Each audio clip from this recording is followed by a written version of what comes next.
వచ్చే ఎన్నికల్లో ఆ నియోజకవర్గం కోసం నాయకులు ఇప్పటి నుంచే ఖర్చు వేస్తున్నారు. సీనియర్ల అండతో టికెట్ తమకంటే తమకే దక్కుతుందని ఆశలు పెంచుకుంటున్నారు.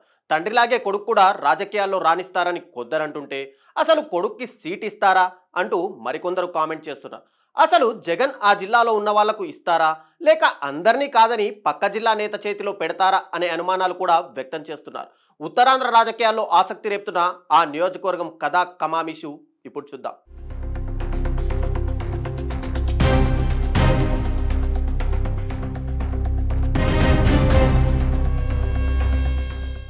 ఏపీలో టఫ్ ఫైట్ నడిచే నియోజకవర్గాల్లో ఆముదాల వలస ఒకటి. 2024 ఎన్నికల్లో వైసీపీ అభ్యర్థి తమ్మినేని సీతారాంపై కూటమి అభ్యర్థిగా కూన రవికుమార్ విజయం సాధించారు. వైసీపీ హయాంలో శాసనసభ స్పీకర్గా పనిచేసిన తమ్మినేని 2024 ఎన్నికల్లో ఇక్కడి నుంచి మరోసారి విజయం సాధిస్తారా, లేదంటే కూన రవికుమార్ గెలుస్తారా అనే ఆసక్తికి తెరదించుతూ కూటమి హవాలో తమ్మినేని సీతారాం ఓటమి పాలయ్యారు. నిజానికి తమ్మినేని సీతారాంకు ఆముదాల వలస నియోజకవర్గంపై గట్టి పట్టే ఉంది. టీడీపీ నుంచి పలుసార్లు ఎమ్మెల్యేగా విజయం సాధించిన ఆయన వైసీపీ అభ్యర్థిగా 2019లో బంపర్ విక్టరీ కొట్టారు. అలాంటిది 2024లో ఎదురుదెబ్బ తగలడంతో 2029లో పరిస్థితి ఏంటన్న చర్చ అప్పుడే నియోజకవర్గంలో మొదలైందట. సార్వత్రిక ఎన్నికల తర్వాత ఏపీలో సీన్ పూర్తిగా మారిపోగా కూటమి హవాలో వైసీపీ చిత్తైన పరిస్థితి. ఈ క్రమంలోనే పలు మార్పులు చేర్పులు చేసిన వైసీపీ అధినేత వైఎస్ జగన్ ఇందులో భాగంగా నియోజకవర్గ సమన్వయకర్తగా పార్టీ సీనియర్ నేత చింతాడ రవికుమార్ను నియమించడం ప్రాధాన్యత సంతరించుకుంది. 2014-19 మధ్యకాలంలో టీడీపీ నేతృత్వంలోని కూటమి ప్రభుత్వానికి వ్యతిరేకంగా చింతాడ తన గలం బలంగా వినిపించడంతో జగన్ దృష్టిలో పడ్డారు. ప్రస్తుతం రాష్ట్రంలో వైసీపీది ప్రతిపక్ష పాత్ర కావడంతో చింతాడకు జగన్ బాధ్యతలు అప్పగించారన్న టాక్ నడుస్తుంది. కాలం కలిసి వస్తే నియోజకవర్గ సమన్వయకర్తగా ఉన్న ఆయన 2029 నాటికి ఆముదాల వలస ఎమ్మెల్యే అభ్యర్థి అవుతారనేది ఆయన వర్గంలో వినిపిస్తున్న మాట. ఈ పరిణామాలపై ఆగ్రహంగా ఉన్న తమ్మినేని సమన్వయకర్తగా చింతాడ నియామకం నాటి నుంచి చాలా రోజుల పాటు నియోజకవర్గంలో జరిగే పార్టీ కార్యక్రమాలకు దూరంగా ఉంటూ వచ్చారు. చివరకు పార్టీ సీనియర్ నేత బొత్స సత్యనారాయణ బుజ్జగింపులతో మళ్లీ లైన్లోకి వచ్చిన తమ్మినేని వెన్నుపోటు దినోత్సవాన్ని నియోజకవర్గంలో ముందుండి నడిపించారట.